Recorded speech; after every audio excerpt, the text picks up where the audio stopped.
আল্লাহ রাব্বুল আলামিন পবিত্র কোরআনুল কারীমের মধ্যে তিনি স্ত্রী সন্তানদেরকে শত্রু বলেছেন? সালাত ছেড়ে দিয়ে তিনি চলে গেলেন এবং বাচ্চাকে আনলেন, সালাত আদায় করতে পারলেন না।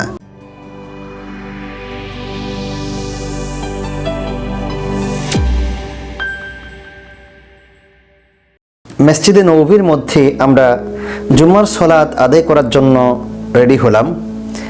যখন সালাত দাঁড়িয়ে গেল, সালাত শেষ করে সালাম ফেরানোর সঙ্গে সঙ্গে বাম পাশে যে ভাইটি আমার সঙ্গে দাঁড়িয়েছিলেন, আরাবিয়ান একজন ব্রাদার, তাকে আর দেখতে পাচ্ছি না। ভাবলাম সেই ভাইটি হয়তোবা ওযু ছুটে গিয়েছে বা অন্য কোনো প্রবলেম হয়েছে যেন তিনি গিয়েছেন। একটু পরে দেখতে পেলাম ভাইটি অনেক দূর থেকে তার যে ছোট একটি বাচ্চা ছিল তার সঙ্গে, সেই বাচ্চাকে সঙ্গে করে তিনি আসছেন। যখন সালাত শুরু করেছেন, তিনি বাচ্চাকে সামনে রেখেই সালাত আদায় করতে শুরু করেছিলেন। সালাত যখন শুরু হয়েছে, আস্তে আস্তে করে হামাগুড়ি দিয়ে বাচ্চাটি অনেক দূরে চলে গিয়েছে।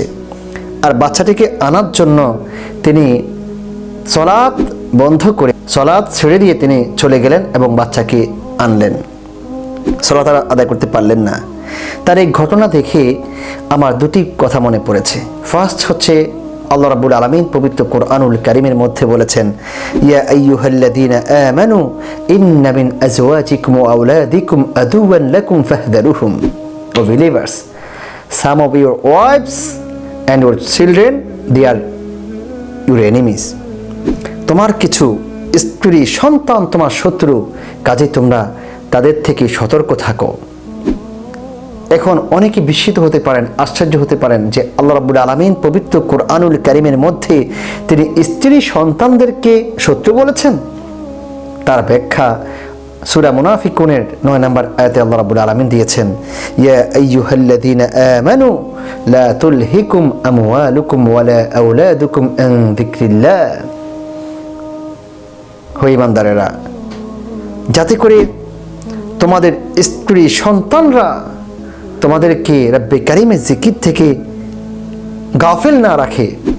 অনেক সময় স্ত্রী সন্তানরা তারা প্রতিবন্ধক হয়ে যায় অথবা প্রতিবন্ধকতা সৃষ্টি করে, যেমনটা সেই ভাইটি অনেক দূর থেকে সফর করে জুমার সালাত মসজিদে নববীর মধ্যে আদায় করার জন্য গিয়েছেন, কিন্তু সেটি আদায় করতে পারেন নাই। কেন? এই বাচ্চার জন্য। আবার অনেক সময় স্ত্রী সন্তানরা তারা বারণ করে, না তুমি এই কাজটি করো না, ওখানে যেও না, এখানে দান করো না, জিহাদ করো না। এইভাবে তারা বারণ করে, তারা প্রতিবন্ধকতা সৃষ্টি করে। এই জন্য আল্লাহ রাব্বুল আলামিন বলেছেন, ইন্না মিন আজওয়াজিকুম ওয়া আওলাদিকুম আদুওয়ান লাকুম। তারা হচ্ছে তোমাদের শত্রু জান্নাতে যাওয়ার ক্ষেত্রে। 2 নম্বর যে কথাটি মনে পড়েছে সেটি হচ্ছে, সেই ভাইটি রাসূল সাল্লাল্লাহু আলাইহি ওয়াসাল্লামের শিখানো সালাত পদ্ধতি পরিপূর্ণভাবে জানেন না। যদি জানতেন তাহলে তিনি কখনো এমনটা করতেন না, সালাত ছেড়ে দিয়ে তিনি যেতেন না বা সালাত ছাড়া প্রয়োজন হতো না। হাদিসের মধ্যে এসেছে, আন্না রাসূলুল্লাহ সাল্লাল্লাহু আলাইহি ওয়াসাল্লাম কানা ইউসাল্লি ওয়া হুয়া হামিলুন উমামা বিনতে যায়নাব বিনতে রাসূলিল্লাহ সাল্লাল্লাহু আলাইহি ওয়াসাল্লাম। আল্লাহ রাসূল সাল্লাল্লাহু আলাইহি ওয়াসাল্লাম সালাত আদায় করেছেন, তিনি উমামাকে কোলে নিয়ে সালাত আদায় করেছিলেন।